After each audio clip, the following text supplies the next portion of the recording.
Dans cette vidéo, je vais te raconter l'histoire de Kyle. Un mec qui a réussi à transformer 26 $ en plus de 2 700 000 $ en moins de 4 ans, mais je vais surtout te présenter sa méthode. Comme ça tu pourras faire comme lui. Kyle n'était pas un trader à la base. Il avait un boulot dans un call center, mais il détestait tellement son travail qu'il a décidé de tout plaquer et il s'est lancé à 100% dans le trading. Voici 3 principes clés qu'il estime qu'il faut prendre en compte avant de faire du trading. Être patient et ne jamais forcer un trade. Si une opportunité n'est pas présente, il ne faut pas la créer. Toujours utiliser un stop loss dans tous les trades qu'on prend. Ne jamais mettre plus de 1% de son capital dans un trade. Dernière précision, il faut bien comprendre que c'est une méthode long terme. Voici la méthode que Kyle utilise. Elle comprend 5 étapes principales. Tous les indicateurs doivent être valides, confirmer la tendance et aller dans le même sens pour que la méthode fonctionne. La première étape consiste à surveiller la Weekly Moving Average 200.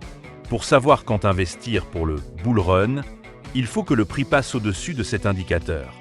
Tu trouveras le lien vers le graphique de Kyle et de tous les autres sites dans la description de la vidéo. Une fois que cette étape est validée, on passe à la deuxième étape. Cette étape consiste à regarder ce graphique qui indique le pourcentage de la supply qui est en profit ou en perte. En gros, ce graphique permet de voir le pourcentage de personnes qui sont en perte et celles qui sont en positif. Kyle achète lorsqu'il y a au moins 50% des gens qui sont en perte. Sur le graphique, on voit qu'il y a principalement 3 moments où c'était le cas. Ensuite, on passe à la troisième étape et on bascule sur ce graphique. Ici, en bas, on peut voir la zone d'opportunité en vert. C'est uniquement lorsque le prix est dans cette zone qu'il faut acheter. On peut voir qu'il y a eu plusieurs opportunités d'achat. À l'inverse, pour savoir quand il faut se préparer à sortir du marché et vendre ses cryptos, il faut regarder la zone rouge en haut. Pour la quatrième étape, on passe sur ce graphique. Le prix est représenté en noir, en rouge ce sont les holders long terme et en orange ce sont tous les holders réunis, c'est-à-dire les holders long terme et court terme.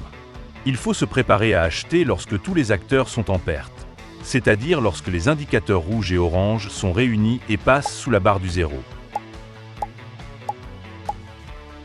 La dernière étape consiste à regarder ce qu'il appelle la Legacy Support Trend Line. Il faut surveiller le prix et se préparer à acheter lorsque le prix touche ce support.